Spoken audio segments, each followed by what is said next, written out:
Wenite Owo Koda. Doctor Kuja. Ọsẹ ọsẹ na ekwe na oso n'ibe eji agwọ agwọ. Site na ya pụọ eke. Ebe a 2022. Mmiri kọsa na akọniwa. Mụ na apụ. Oge esie.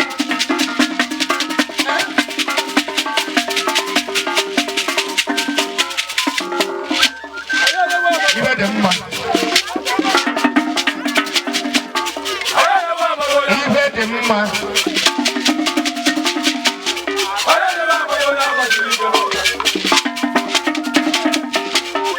Ezeoha 2022. Agaba Igbo 2022. Dinka, ezigbo mmadụ nna ya gasịala gị. Ya gasịala gị. Ibe kwuru na onye ọrụ kpatara ego na-enyere ya mmadụ. Ego ya n'aka aka na be ya. Ọ na-eri ego. Orite ego. Yes. So ebe na-ata m ọchị ebe ahụ na. Ebe dị onye ego ma ọ na-eri nri. Ebe ego ma ọ na-aṅụ mmanya. Ndị abịara iburu na abụ mkpọrọmkpọ. Anyị na-eri nri. Bịa ka ego ndị mmadụ anyị na-ọgwụ ebe. A na-ajụ ọgwụgwọ na ahụ anya ya wee debe Enugu. God bless. Kedu ije? Ya wasị na-eje. Ebe ka nwoke na nwaanyị ezinụlọ. Ya nwaanyị.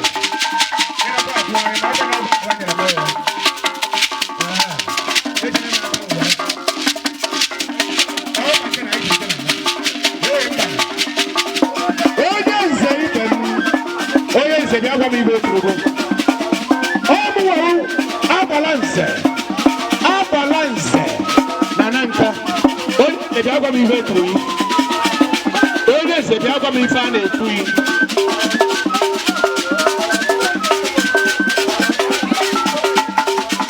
Ọga Aike.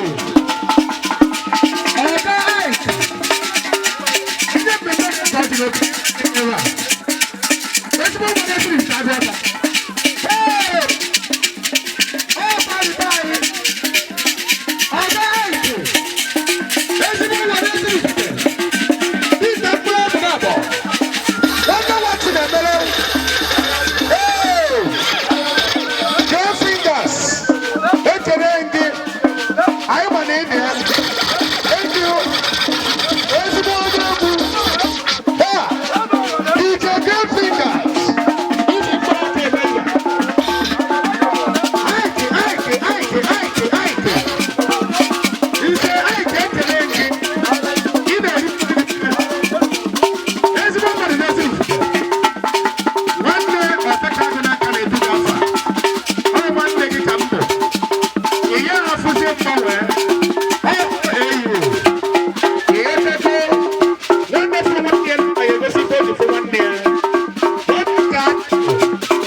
na ekene biko anyị chọrọ ịma ka obi dị gị taa na anyị mara na n'iso na nwanne nwunye Ezeoha bịa anụta na bonu taa mana ndị na-ekiri anyị na mba ụwa ga-achọ ịmata onye bụ na ka obi dị gị taa.